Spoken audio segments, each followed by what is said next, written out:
Hey, what's up, guys? Today's video is going to be on the statement, I'm closer to LeBron than you are to me.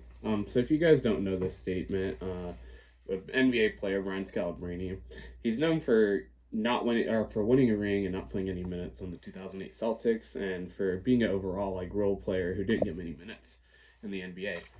The reason he made this quote was people would talk about how bad he was, and he would inform the fans that, hey, I'm closer to LeBron than you are to me, therefore I'm so much better than you that I'm closer to LeBron James than you are to me. So I'm going to go over why this is, while a true quote, it's a really stupid quote. Also today I'm going to be using these little headphones because I noticed in some of the earlier videos that the mic quality wasn't as good as I would have liked it to be. I was going to use a headset earlier, but the headset wasn't really working. Sorry, I don't know why I'd take a really big breath there. Tell me if you think the mic quality is better. If not, I'll try to use one of my gaming headsets. Except the wired mic on that headset isn't actually too good, which is the reason I wasn't using that. Tell me if you don't like the way this looks too, with the little headphones out with the suit. Sorry about my hair. But yeah, and then the headset I was gonna use had like an earphone thing missing, and so I wasn't gonna use it. So today we're going to be discussing why this is a dumb quote. So by doing this, we're going to look at the sport of swimming. This is honestly a direct call out to my brother. He believes that I told him, well, hey, to say this quote is stupid. I said that I'm closer to Michael Phelps than he is to me at swimming. And we're going to go over this in a little bit. But first, we're going to go over why Brian Scalabrine's quote is, while true, stupid. First of all, I'd like to go over that. The reason it's true is because, well, the average person really sucks at a lot of sports. Even a good high school player is better than the average NBA fan. While the average NBA fan is probably not too bad at basketball because they watch the sport, a good high school player is way better than them. In all honesty, like I said, we're talking about the average fan. There's plenty of fans that are both A, NBA players, B, college players, and C, had a lot of high school success. However, the average person is not too good.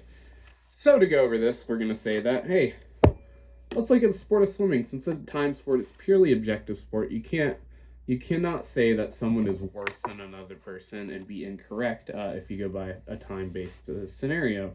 So we're going to go after my times. Literally, like today, I timed them. I'm out of swimming shape right now. So my peak times are actually a lot better than this. A lot better than this. I'm talking like some of these can be like 10 seconds quicker,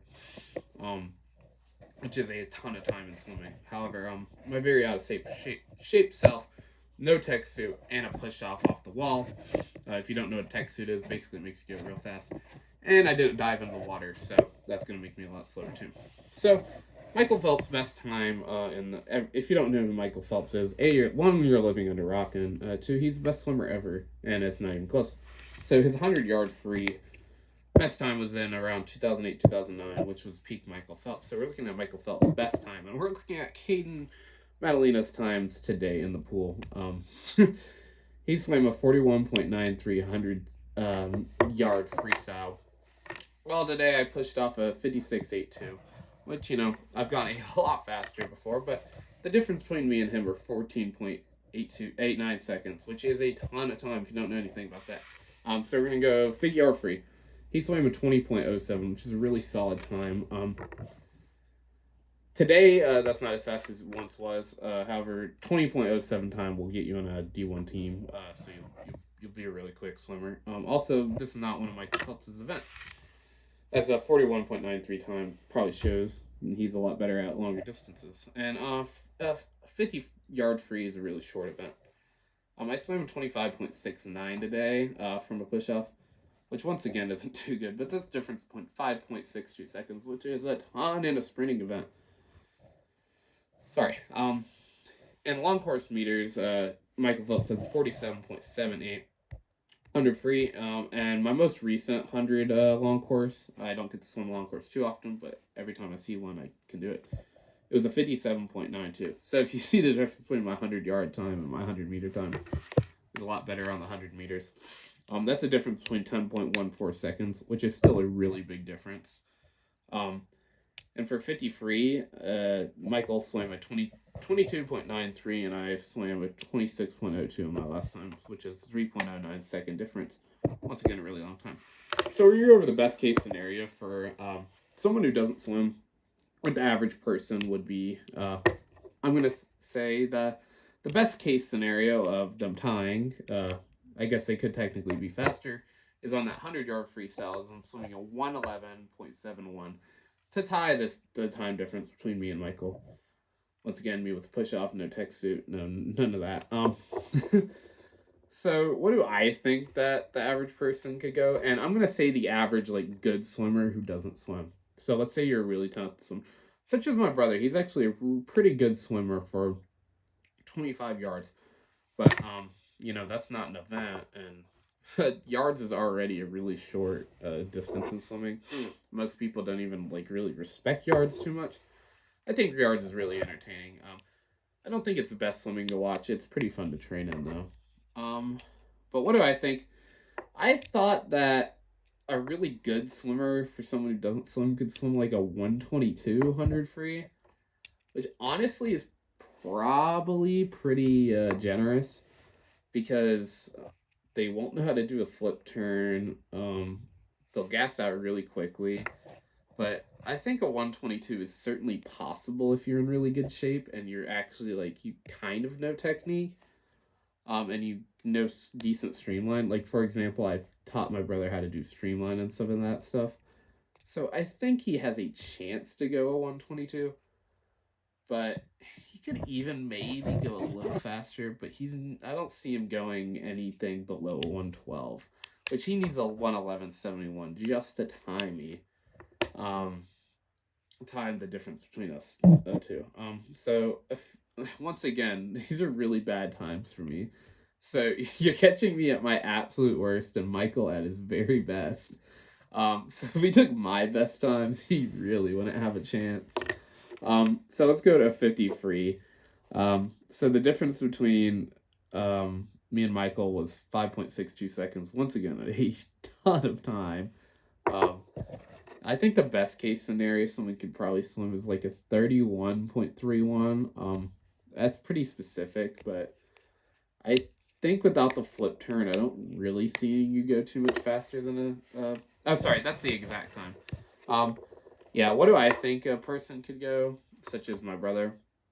I could see a 31 to 32 seconds. I could see him going a little bit faster than that 31.31 legitimately, just because you only need to turn once, and there's not too much stamina whatsoever in a 50 free for 50-yard free. So I do think at very, very best you get like 30. I don't see you going sub 30. I really don't. But I could see a 31 to 32 for sure. And for long course meters, there's 10.14 difference. Best case to tie me is a 108.06. If you know anything about swimming, you know that's not happening. What did I think that someone could get who's a really strong swimmer for someone who doesn't swim is a 138. That's a difference of 20 seconds rather than 10. I don't see them going quick at all on that. If you ever swung long course meters, you know it's rough. You swim and you gotta just die. You're waiting for the wall, and building a rhythm is really key. And people who don't swim won't know how to build a rhythm like that. So I really don't see it going over too well for them. 50 free, 50 long course. 29.11 is the best you could do to tie. And what do I think? I could see a 31 to a 33 on that one. I just I had the same low time as I did for the 50 free because there's no turn, so the turn won't slow you down. But honestly, I think it's still really generous because one, it's more distance, and then two, you're gonna get more tired because it's more distance. So I really think once again 31 to 33 is really really generous. You are free to prove me wrong. So if you don't swim, please hop in a pool. Time these times for me. Tell me what you get. I'd be really shocked if you got like a 35 on a 50 free for most of you. Um, yeah, I just don't see it happening. For the 200 IM, okay, you guys are gonna be happy with me. I actually have a good time for this one. The last time I did 200 IM long course meters, Michael Phelps has a 154.16, the third fastest time ever. Um, and so for those of you who don't know swimming, Michael doesn't have the fastest time in anything anymore. It's just how swimming works with technological advances and all that. However, he's still like top five in a lot of things, if not number two in many of these things. So, his 154.16 would still get him a silver medal easily. That's without the added technology, and then knowing that he has to go a little bit faster to beat like a Leon Marchand. I swam a 216 long course last time I did it. It could be a little bit longer, but it was 216 something. It could have been 216 flat, but it was a analog clock, so 216 was my time. So rounded up 217 if you want to. But the difference between that is 12 or 13 seconds. The best case they can do to tie is a 228, or they could go 227 depending on which way I actually swam. And so what do I think the best case is for someone like Brennan or someone who doesn't swim? I said a DQ or a 430. First of all, you're getting disqualified if you swim this event and you don't swim. Whether it's on the turn, whether it's on the breaststroke leg, which you almost definitely get disqualified on, whether it's on butterfly, which you might not even do. Yeah, so you'll probably get disqualified on the butterfly, uh, butterfly to back, and then the back to breast you'll probably get disqualified on, and then throughout breaststroke and breast to free you'll get disqualified on, and then freestyle you'll be fine on. So if you avoid disqualifications, I think you could get a 430. That's really generous, to be honest. This race kills you. This race is tough in general. I really wouldn't be surprised if it took you 6 minutes to do, which the difference between me and Michael Phelps is way closer than anyone getting 4 to 6 minutes. Which I think I was actually really generous with that 4:30 estimation. So yeah. For the 100-yard I swam this today. I swam a 106.6. The other devil's number again. So 106.65 is what we'll say. Michael's best was 47.47. So that one's actually a little bit fake. I was looking at it. He swam that one pretty recently. I think within like 6 years. So it wasn't peak Michael Phelps. However, 47.47 is a really good time, and we're still going to use it. So the difference between me and him today was a 19.18. Once again, not a great swim or anything from me, but the best an average person could do for a tie is a 125.82. And what do I think? I think they would get a disqualification, and at best I see a 202. That's really generous too as well. But yeah, so enough with the rambling on why I would absolutely just, I'm going to keep it civil. I'm going to keep it PG. Brennan, karate chop, dead. He wouldn't survive against me. I would literally be better than Michael Phelps if that was my competition. I would never lose. It wouldn't even be be entertaining to watch. I'd be more entertaining against Michael Phelps because at least you get to watch. You're like, oh, that's how you do it. That's like a Caden. Nobody cares how Brennan would do against Caden. So yeah. So enough rambling about that. So now we're gonna ramble. Ooh. Now we're gonna ramble about the Brian Scalabrine quote. it's just a really dumb quote. Like, take a good D1 basketball player, and the statement's still going to be true. For example, the average, whatever crap talking fan he's going to take on will be, uh, a D1 player from, like, let's say UNC will be, that's a really good basketball school, so I guess it's not entirely fair because there are really crappy D1s. We'll get to that in a little bit.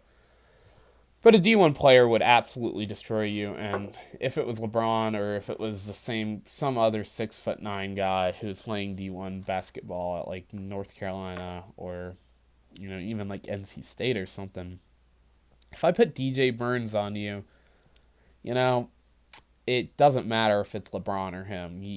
They're doing the same thing to you regardless. Um, And to talk about Brian Scalabrine, he used to host this thing called the Scallenge, which people would go on and he would select them and he'd face them. So first of all, big part of that is he would select them. It wasn't like a random thing where you waited in line. So obviously he's not going to choose someone who would actually be able to beat him. So they choose D1 players or D2 players. I think it was D1 they even chose. And he even did like a 3-on-3. The problem with this is Brian Scalabrine is 6'9", and he wasn't choosing 6'9" D1 players or I guess former D1 players. He was choosing someone like I would say someone like R.J. Davis, but that wouldn't even be fair because R.J. Davis would actually probably have a chance against him. He is 6'9" though, so he won it just because that's how basketball works in one-on-ones. Um, but he'd choose someone like, he could choose Muggsy Bogues or even John Stockton, and Brian Scalabrine would be able to beat him in a one-on-one.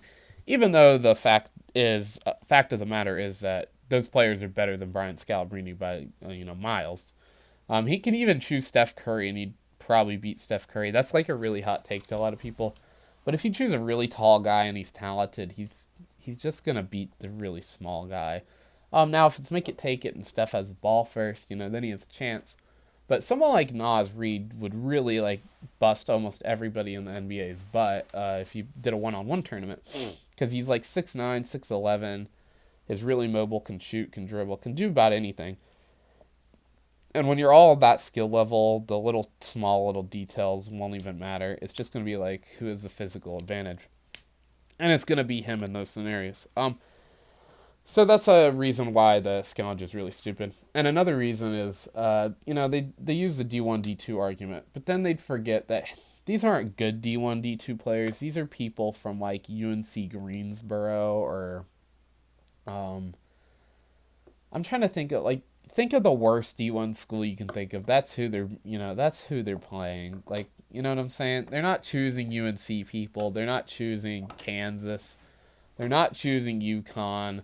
They're not choosing Baylor, and they're not choosing people his size. So yeah, so the 1-on-3 thing, it's like, okay, you won, but like, actually get a team of people who like are decent. Like they could probably beat you then. You know what I'm saying? They chose people, and they're like, hey, you're on a 3-on-1. They never played that way. They don't practice that way. And you're 6'9". You know what I'm saying?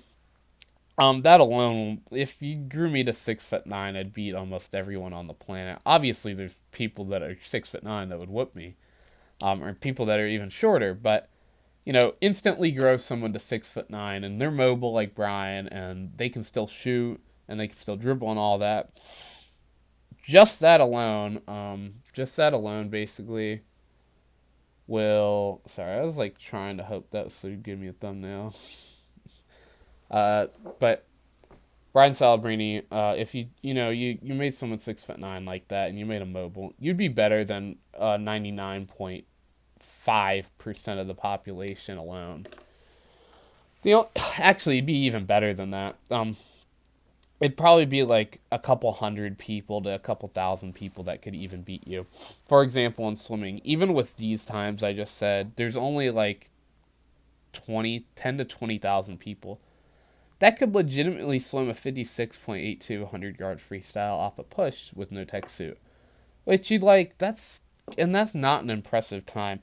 Now, the the 2:1600 IM is actually a legitimately decent time. You would actually have to go and try to find people that could beat that. You could go to these D1 schools, people would be able to get that. D2, there'd be people that could get that. But these are only like a couple thousand athletes. And then you have a couple thousand like international athletes, such as like Australians and stuff like that. So the numbers in the tens of thousands of people that could get that time. And that's not a personal best or anything. So let's say I got like a 212 or I'd have to look at my PB for the 2 IM. I didn't swim it at my peak, so I swam the 100 yard or the 100 free in my peak. But yeah, if I'm going low 40s in the 100 free, 100 yard free, by the way. Low 40s in the 100 long course would be crazy. Yeah, low 40s in the low to mid 40s in the 100 yard free. There's not too many people on the planet who can actually do that. You can definitely find them, but like I was saying, I'm not even that good. And if you just get like a good D1 person, I'm closer to literally fill in whoever you want for any sport. The statement will be true. So that's kind of my reasoning behind why it's a really dumb statement. If I choose a tall high school, and I will say, in all fairness, in swimming you peak